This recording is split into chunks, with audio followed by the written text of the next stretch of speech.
Hey everybody, this is Ellen Weatherford. And Christian Weatherford. And we are here as usual with just the zoo of us, your favorite animal review podcast where we rate and review your favorite species of animals, giving them a score out of 10 in the categories of effectiveness, ingenuity, and aesthetics. We are not zoological experts, so those ratings might not count for much, but we have fun with it. We do a lot of research to make sure that our opinions are at least a little bit founded. Yeah, and we try to make sure those sources of the research are good and proper. And trustworthy. That's the word. There you go. We got there together. So it's been a little while since we recorded a regular episode, you and I, because our last episode together was our Q&A episode to celebrate our first podcast anniversary. Yes. So this week we're back in the saddle with a regular animal episode. And I believe that this week it's my turn to go first. Yes, it is. And I'm excited because this is a good one. I mean, that's not to say that they're not always good ones. They're all good animals. Our scores would say otherwise. This week, I'm talking about the Texas horned lizard. Okay. Scientific name Phrynosoma cornutum. That's kind of a cool name, right? That's a Harry Potter spell. Surely. The species was submitted by Alex Emery, Vikram Baliga, and Bo Gant. Thanks, y'all. Yeah, thanks, y'all, for this really good suggestion. This is a cool animal. And I'm getting my information from the Texas Parks and Wildlife Department, the Arizona Sonora Desert Museum, and finally, our best friends, Animal Diversity Web. Very fun. Yes, very good. So this lizard is about 3.5 to 5 inches long. For metric listeners, that's 9 to 13 centimeters. Mm-hmm. It's not that big. Smaller than an anole. They actually have a really short little tail. Mm-hmm. Their tail is kind of almost nubby. Okay. Yeah, so short tail, but kind of a squat body. Mm-hmm. You will find them in hot, sandy deserts all throughout the south central United States and even in northern Mexico. Wow. Yeah, so they have a pretty broad range. The taxonomic family that they're from is called Phrynosomatinae. This is a really diverse family of lizards. There are more than 120 species, including 22 species of these horned lizards. So the Texas horned lizard is not the only one. There's actually lots of them. There's 22 different ones. And horned lizards are the ones that are referred to as horny toads. Oh, okay. So horny toad refers to a particular species? Is that what you said? Texas horned lizard is the common name for this one specific species. Okay. There are 22 other species that are known as horny toads. Oh, okay. So the opposite of what I said. Okay. You had it exactly wrong. Got it. So, and they're called horny toads because the shape of their body looks very toad-like rather than lizard-like. I think that when you think of the shape of a lizard, you think of something that is kind of long and snake-like except with legs, maybe, right? They're not like that at all. Their bodies are flat and squat. I think they're shaped a bit like a really puffy pancake. Oh. If the pancake had spikes for a topping. Oh. Like if you just sprinkled little pointy spikes, like those little sand spurs. If you just sprinkled those on top of your pancake, that's what this little dude looks like. Call that an angry stack. This is Denny's introducing their new spicy stack. I mentioned that their tail is short. It is also pretty thin, but it has this like bit of chunk at the very base of the tail. Okay. So the tail like starts off really fat, but it very quickly tapers to a sharp little point.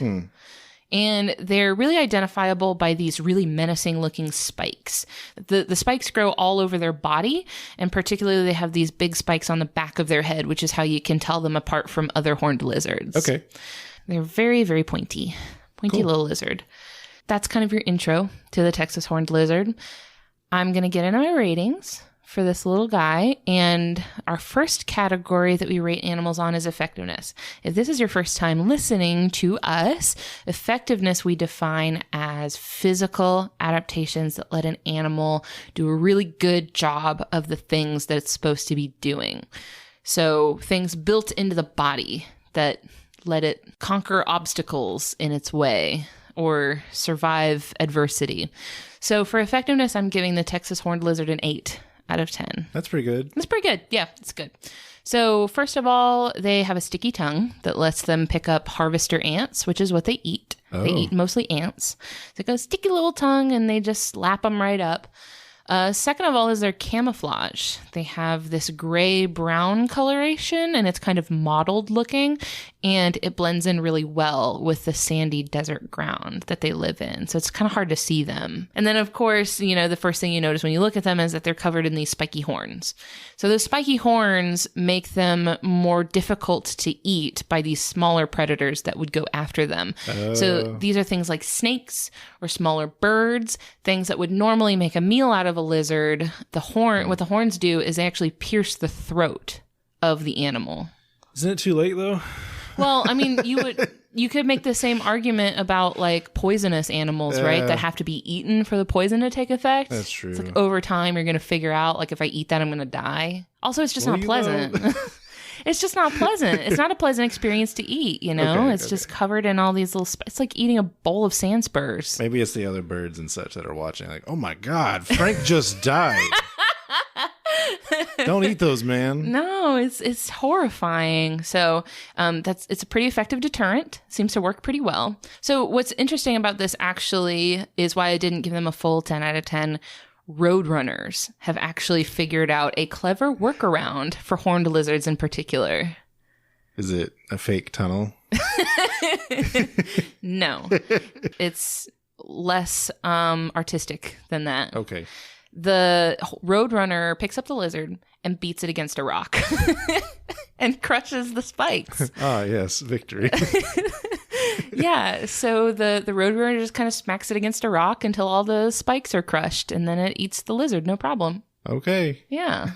So the roadrunner has kind of figured that one out. The feature that I think they're maybe most known for by people outside of the area where they live is a really unique one that they use as a last resort to startle predators. I think you probably know what it is. I don't want to take that away from you. They have these muscles surrounding the veins in what's called their ocular sinus, which is this sinus that's right underneath their eyeball. It's kind of between the eyeball and the socket. Okay. So there's veins running through there, and then they have these muscles surrounding those veins. The lizard can control these muscles and use them to kind of tense up, flex the muscles, and restrict the vein. This cuts off circulation of the blood back into the heart, but blood is still flowing into the eye. Uh-oh. Yeah, so all that blood is flowing in, but it can't flow out, so it builds up and builds up and builds up. So it increases the pressure in that vein, and then what they can do is squeeze the muscle quickly to burst the sinus membrane and squirt all that built up blood out of the eye for a distance of up to 4 feet. Oh.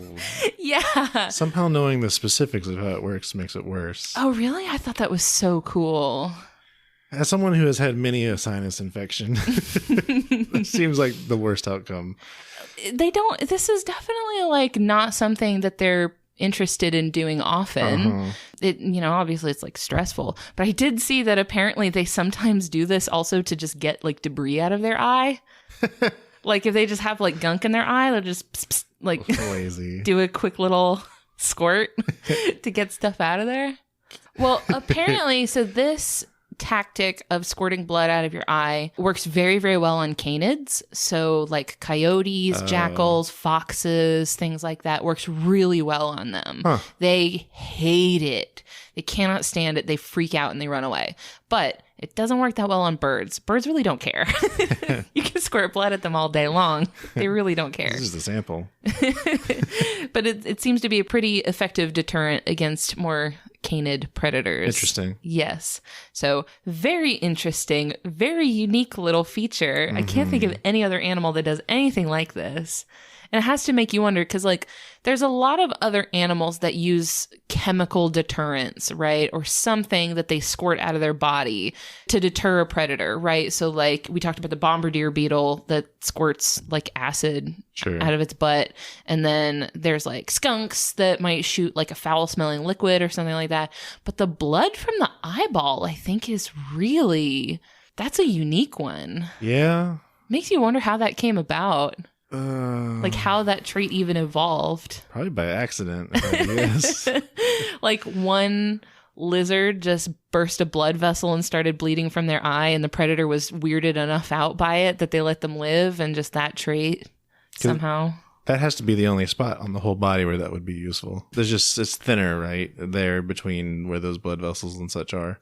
True. Where that membrane would be thin enough for you to be able to squirt out a stream that would puncture it. Because if that happened anywhere else, you're just talking about internal bleeding or an aneurysm. Well, it seems to be working out okay for them so far. And it seems like they can recover from it very quickly. So it's not the sort of thing that is necessarily causing a lot of harm to the lizard. It's something that they're pretty good at doing. Huh. Yeah. It's not necessarily like dropping your tail, right? Where like it's very stressful. It's difficult to recover from. Mm-hmm. Like this is something that it's really not that big a deal for them. Okay. So yeah, that's pretty neat. The blood squirting. That's what a lot of people I think know about this lizard. Mm-hmm.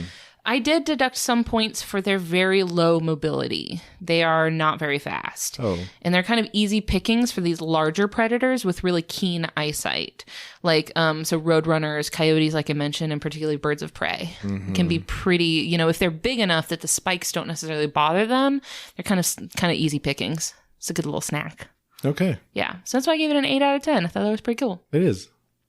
Next up is ingenuity. And if this is your first time joining us, this is behavioral adaptations that let an animal maybe solve problems that it's encountering on a daily basis, or figure out any sort of challenges in their way, or do something clever behaviorally. And I give this lizard a 7 out of 10. Okay. It's okay for a lizard, right? Yeah. I think a lot of times lizards don't score too high in ingenuity, but this one's pretty good. In particular, I was looking at this one study that really caught my attention. The study is called Anti-Predator Responses by Texas Horned Lizards to 2 Snake Taxa with Different Foraging and Subjugation Strategies. And this was done by Wade Sherbrooke in 2008. So the important thing about the study is that it captures the decision-making process that the lizard uses to decide which of their defensive strategies to use based on the type of threat that it's facing. So they have these 2 sort of evasion mechanisms. They have camouflage, where they just stay super still and hope that the predator can't see them, and just stay completely still until the threat has passed. Or they can try to escape. This is less ideal for them because they're very slow. Okay. So they have to think pretty quickly. They have to think on their feet to think about whether it's worth it to abandon their cover and make a run for it, or if it's a better bet for them to just stay still and hide. Right.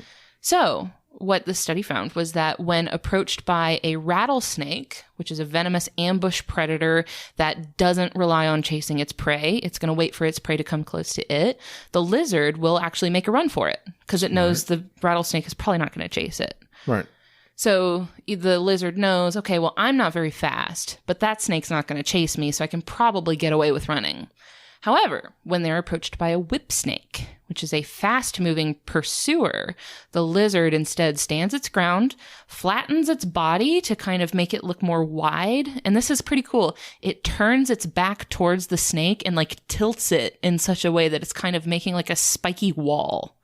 I feel like I've seen this before in a documentary, perhaps. Maybe, probably. So it kind of turns its whole body into a shield. Yeah, and it kind of makes itself look less appealing as a meal. So what this is really showing is that the lizard understands the predator and can differentiate between, like, this is a different type of snake. So, and this one will rely on different strategies to get me. So I have to change my tactic to get away from it. But they also know themselves well enough to know, like, I'm not a very good runner. I shouldn't run from something that's really good at running. Like, I can't outspeed this thing, so I have to come up with something else. Right. So I think they're pretty good at knowing how to counter. They're pretty good at countering their opponents. So another thing that's pretty cool is that when they are standing their ground, they can do a cool thing where they gulp in air to inflate their bodies. Oh. They're just it's a page straight from the pufferfish book. They just inflate their body into this little spiky ball that I think is kind of cool. And the last thing I wanted to include for their ingenuity is that, so I mentioned that they feed mostly on ants, but I talked about this with the aardwolf that also eats ants. They will rotate between colonies that they're foraging at so as not to decimate the populations. So they're not like going to a colony and eating every single ant in the whole colony. They'll come and eat some, and then they'll move on to the next colony so that the colony has time to replenish its numbers. Yeah. So they're using some kind of moderation to like make sure that their food source is sustainable. Yeah, I was about to say it's sustainable hunting, basically. Right? I wish we could do that. One thing though about their ingenuity, one thing that I docked them for is that like many other lizards, their food has to be moving to get their attention. So they won't eat dead prey. Oh. Yeah, if something is dead and not moving, they will not even register it as food. Huh. Yeah. Which I think is like, I'm sure there's some reason for it, but I was like, that's an easy meal that you're passing up on. Like that's a meal you don't have to work for, you know, like might as well take it. This brings me to the final category for the Texas horned lizard. This is aesthetics. And for aesthetics, I give them a 6 out of 10. Okay. Their lowest score, but I mean, it's still, is that a passing grade? 6 out of 10? It's a D. It's okay.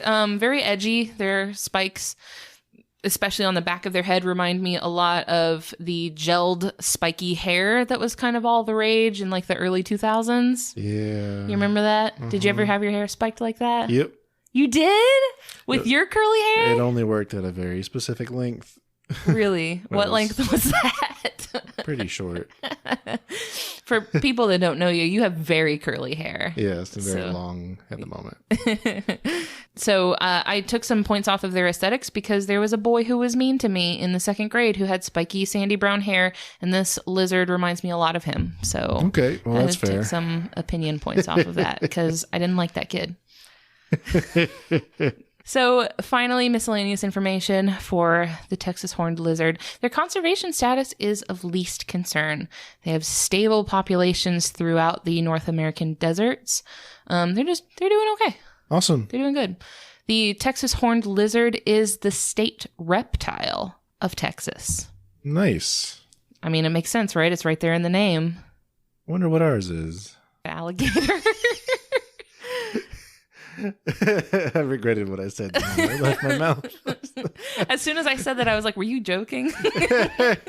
But so what I thought was interesting was that I was like, state reptile? I've heard of like state animals, and then I've heard of state birds, but I never heard of state reptile. So I looked that up a little bit, and only 28 out of the 50 United States have state reptiles. But that makes more sense when you think about the fact that the states that do have state reptiles are mostly in the South. And like the Southeast and the Southwest. One last question. Yeah, what's up? Is this the animal that one GIF is based off of? Or is Yes,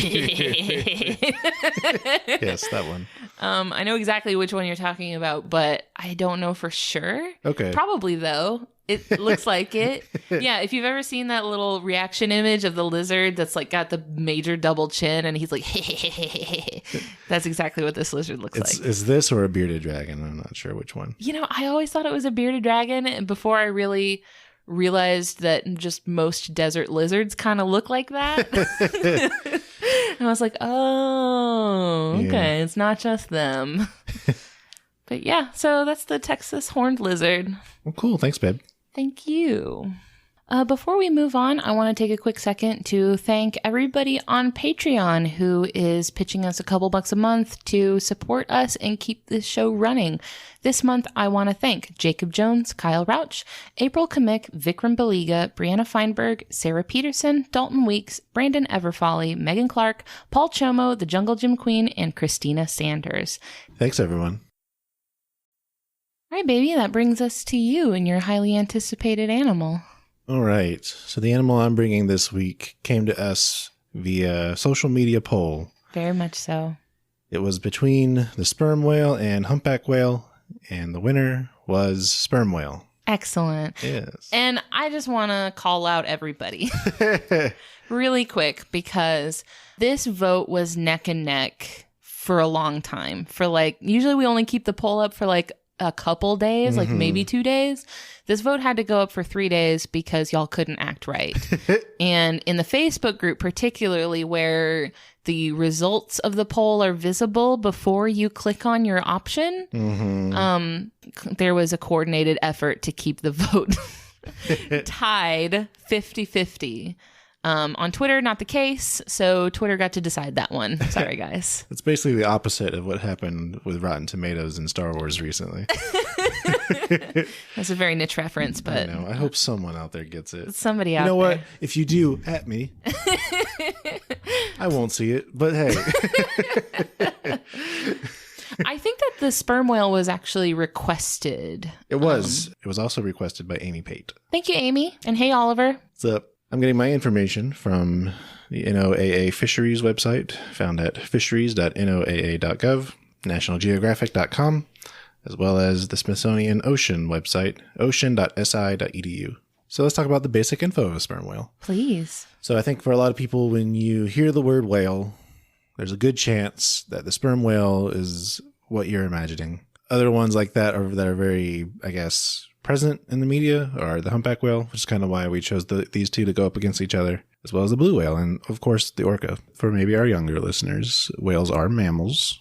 They are warm-blooded. They require oxygen to breathe, and they cannot get it from ocean water like fish do. So they have to periodically return to the surface of the ocean and exhale the breath they had previously taken and inhale more air. They do that through the blowhole on top of their head. And they have live babies. Yes. They don't lay eggs. But this one is big. Very big. Oh, he's huge. Adult size ranges from 49 to 59 feet, or 15 to 18 meters, which is bigger than a school bus. And they weigh 35 to 45 tons, which is about 31 to 40 metric tons. Ooh.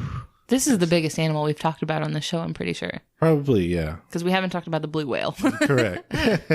One of the reasons they're popular is because of where they're found. They're found in the entire world's oceans. Everywhere. Yes. We've all got sperm whales. Yep.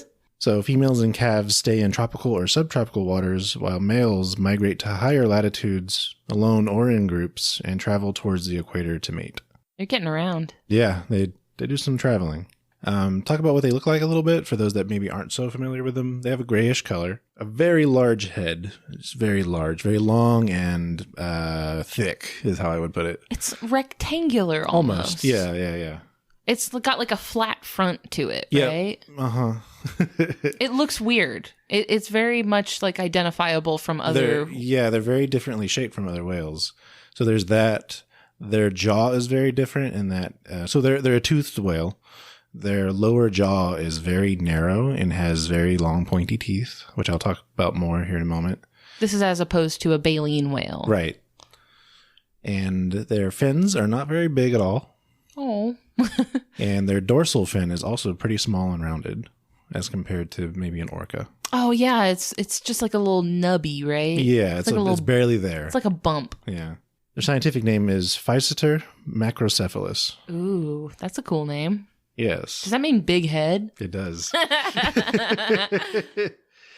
That's so rude. Why are scientists so rude when they name animals?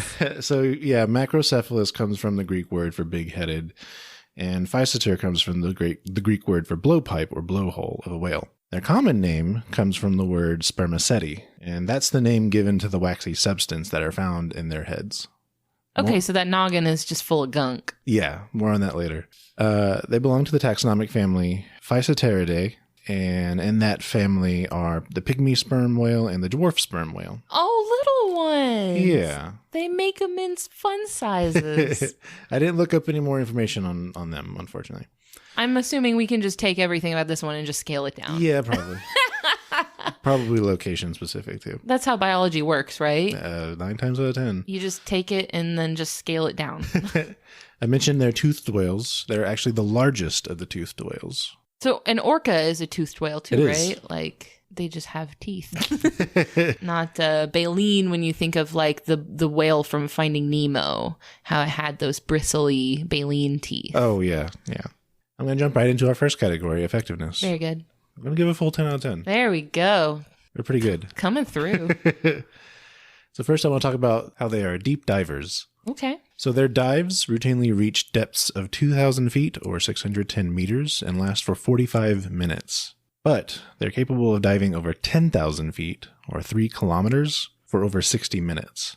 The latter reaches into the abyssal zone of the ocean. Where it's like super dark, right? Yes. But even then, the normal depth is somewhere in the bathypelagic zone of the ocean. Okay. So still pretty dark. What are they doing down there? They are hunting. Oh, they're getting those spooky snacks. Yeah. Somewhat related to that, they're thought to use echolocation, which comes in handy in those depths because you're not really seeing anything. So talking about their long dives, so that takes a lot of energy, of course. And after they're done diving, they come to the surface to rest for about 9 minutes. Their cruising speed is 23 miles per hour or 37 kilometers per hour. Leisurely. Yeah. And earlier I mentioned the spermaceti. So this substance is what made them popular targets for whalers back in the 19th and 18th century. When whaling was at its peak. That substance could be used to make candles and oil for lanterns and that sort of thing. So that was the primary value as whaling targets. The purpose of the spermaceti isn't fully understood. Early sailors thought it was their sperm, hence the name. Okay. I don't know why they thought that. Can't think of any other animal where that is stored in the head region. Sometimes you just run out of space. It's like one of those cars where they had the trunk space in the front of the car and the engine in the back. Frunk. That's exactly what this is. It's a frunk. The spermaceti is theorized to be used for buoyancy. Where the whale being able to change it from liquid to solid. That changes the density, of course, and thus the overall buoyancy of the whale. Wow. Yeah. That's a theory, though. It hasn't been proven. But that's the leading one. I guess how would you prove that, right? It's rough. Yeah. They're not exactly observable. Their diet consists of fish and squid. So this is something I think that's very popular about the sperm whale because they're thought to do battle with the giant and colossal squids fairly often. And that's based on sucker mark scars that are found on their skin, particularly beached sperm whales. So you'll find these big sperm whales on a beach, dead of course, but then looking at their skin, you'll see these big sucker marks, which can only come from squids of that size. Wow. Yeah. Huh. They have giant squid hickeys. So based on that, and also we'll find the remains of these squid in the sperm whale stomach, particularly their beaks, because that's the less digestible part of the squid body. Sure, because squids don't necessarily have a skeleton that's going to be sticking around. Yeah, so that's kind of the best measurement they have to guess at how big a squid was based on the size of the beak. So that's theorized based on the sucker marks and the remains found in their stomachs, but it's actually never been directly observed. Like no one's ever seen a sperm whale actually, go for a giant squid. That's their relationship with the sperm whale. They're thought to be a popular prey item for them. And of course, part of the reason no one has seen this is because of the depths to which that battle would take place. Right, like we wouldn't be able to see it anyway. They're not seeing each other either. So oh man, that's true. They're just having to duke it out and they can't see anything. Yep. Oh, that's horrifying. Yeah. So moving on to ingenuity. I don't know. Let's give it a 6 out of 10. Okay. So the reason I'll give them that is based on their social behaviors. So they stay in pods of 15 to 20 individuals. Their females practice communal childcare. And females and calves stay in groups, like I mentioned earlier. Whereas the males go off in what are called bachelor groups, off to the higher latitudes and pretty cold water, actually. And then, of course, coming back to mate. And they communicate to each other through sound.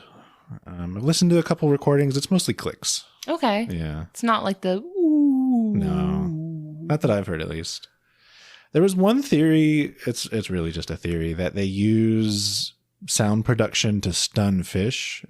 Huh. But there's no evidence to support that. Okay. Yeah. So I think that ties into a less popular idea of what the spermaceti is for, being like an amplification, like an acoustic material of some sort. But there's just nothing really out there supporting it. Huh. Interesting. Yeah. I've seen other places, though, that suggest they'll make sounds to scare off predators. I think you actually showed me a video with killer whales that were trying to attack sperm whales, or a sperm whale, maybe. And they were just like blasting them with sound just to like get them to go away. Yeah, that was the concept, I suppose. Couldn't find anything in support of it, though. Sure. Yeah. Moving on to our final category of aesthetics, which I will give a 7 out of 10. You were kinder to them than I would have been. They're a little unique and chunky. And unique is a word, yeah. the word thud comes to mind. Not in any way that I could use it in a proper English sentence, but there it is. Okay, maybe with the front of their head being so flat and broad, maybe if they were to like run into the side of a ship or something, it'd be a great big thud. Maybe. Ugh. So, 7 out of 10 aesthetics. Some of the pointers. Oh, they have an asymmetric blowhole position. That's weird. So most whales and dolphins and such, their blowhole is perfectly in the center of their body, right? Where you would expect it to be, reasonably. Right, and usually towards the front. With sperm whales, their blowhole is slightly to the left of center. Weird. Yeah. Why? I couldn't find a reason. I'm thinking maybe, I don't know, this is just pure conjecture, but maybe all that stuff in their head caused it to grow differently. I don't know.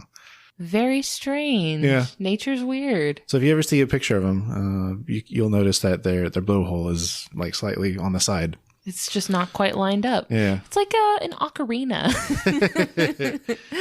My next note on aesthetics was their big ol' head, which accounts for 1/3 of their total length. Really? Yes. 1/3 of their body length is head. That is an impressive noodle.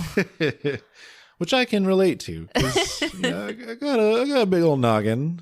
We're 2 for 2 in the Weatherford family. I got a big head too. It's okay. Neither of us can buy hats. Some have compared it to a grapefruit on a toothpick. Who has compared it to that? They know. Do they listen to the show? One of them. Is it your mom? No. Moving on. Their jaw seems a little peculiar to me. I think it's just because it's in combination with their head. Like the jaw is not strangely sized, but in comparison to its head, it seems pretty small. Like it's very narrow compared to the overall head. It's kind of weird. Yeah. I mentioned the teeth there. They have 20 to 26 pointed teeth on their lower jaw. And then they have teeth on the upper jaw, but they rarely even break through the gums. Huh. Yeah. That's not as many teeth as I would have expected for an animal that big. They're just big teeth. And Oh. they're meant to grab onto slippery things, and that's it. Okay. I mentioned their little flippers already, and their dorsal fin. This sounds like a cartoon whale. The mental image that you're painting is a caricature of a whale. Well, and it's so strange. Like all these features are so unique to this species that if you were to draw anything even close to those characteristics, people will know what you're drawing. Right? True. Aren't they super wrinkly too? They have a couple wrinkles, I think, just behind the head. I'm not sure, though. Sure. Yeah. I think of them also as being like kind of gnarly, like covered in like barnacles and stuff. Is this not them? I don't know. I didn't see anything about barnacles, but it wouldn't surprise me. Maybe that's just something I assume all whales have. Yeah. So moving on to some miscellaneous information. Their conservation status with the IUCN is vulnerable. So, of course, back in the day when whaling was more prominent, their numbers were reduced pretty severely. But nowadays, whaling is not so common. It's thought that they're doing better, but still listed as vulnerable. There hasn't been a study on their exact numbers in quite some time. Things that they're vulnerable against are vessel strikes, for one thing. So earlier I mentioned, after they're done diving, they come up to the surface to rest. So that puts them at risk of being hit by a large cargo ship, especially in today's age where there's a lot of traffic out there on the ocean. So there's that. And ocean noise can interfere with them because that's what they use to communicate, and then also thought to use echolocation for finding food. So it's thought that maybe that could induce stress and also cause them to change their hunting habits and locations that they are found in. And also maybe just like make them less effective at finding their prey. True. Severe ocean noise can result in hearing loss. Yeah. Poor babies. Yeah. They're, of course, vulnerable to climate change, but also pollution and ocean debris. So, of course, unfortunately, when we open up a dead sperm whale, one of the things we'll find is trash, plastic, that kind of thing. Moving on to the reproduction. I thought it was interesting. So they have a 14 to 16 month gestation period. Wow. I hate it. A female can produce a single calf once every 5 to 7 years. So they're not exactly pumping them out. Sure, yeah. They need to rest. They were just pregnant for over a year. Give them like a minute. But always one, too. So it's not like they're giving a whole litter out there. Well, those babies are so big. They're pretty big. How are you going to fit more than one in there? I couldn't talk about the sperm whale without, at least mentioning the classic novel, Moby Dick. For those unfamiliar, this is a novel about a whaler named Ahab and his crew who hunt an albino sperm whale. And supposedly that whale is based on a real whale called Mocha Dick. Okay. All right. That's all I have to say about that. Thank you. And then finally, I wanted to talk about something you may already be aware of, a substance called ambergris. Ambergris? Yes. I can see the word in my mind's eye, in that I feel like I have encountered this word before. Yes. I have no further information on it. So it is a waxy substance that forms around squid beaks and other hard objects in the stomach of sperm whales. This is something that their stomach produces? Yes. Okay. The idea is it does this so that that hard object, whatever it is, can be passed more easily, either through vomiting or just defecation. Okay. Now, this substance is extremely valuable. Why? So it's valued by the perfume industry, actually. Oh, no. Yeah. Why, though? It's used in the creation of high-end perfumes. Really? Yep. Does it smell good? I mean, in the context that they are using it for, yes. It couldn't possibly. There's no way that a substance that comes from the innards of a whale that eats fish and squid all day long and poops them out, there's no way that any part of that smells good. Probably not when you find it in the ocean. Yeah, but why would you encounter that and think, I'm sure there's some process I could use to make this smell really, really good? I don't know. Why even bother? You'll see references to this in different media. My most memorable one is Futurama. They talked about this one time. Really? Yeah. Interesting. Humans are weird, man. Yeah. And to make it interesting, this substance floats. So usually when people find it, it has been floating at sea for very long and it has washed up to a shore somewhere. Does this mean that sperm whale poop floats? Maybe. Oh,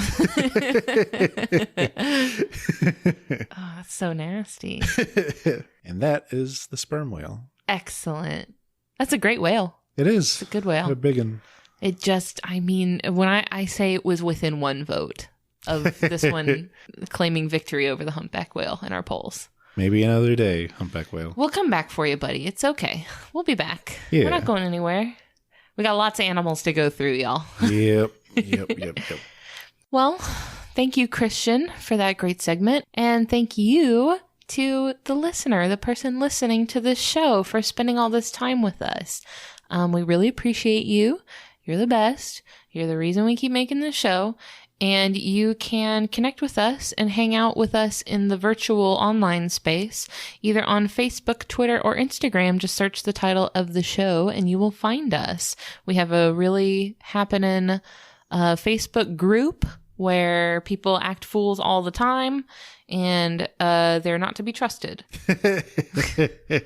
If you have an animal species you want to hear us review, you can submit those to us. You can either shoot me an email. My email address is ellen@justthezooofus.com, or you can just hit us up on social media and those requests will get to us as well, I promise.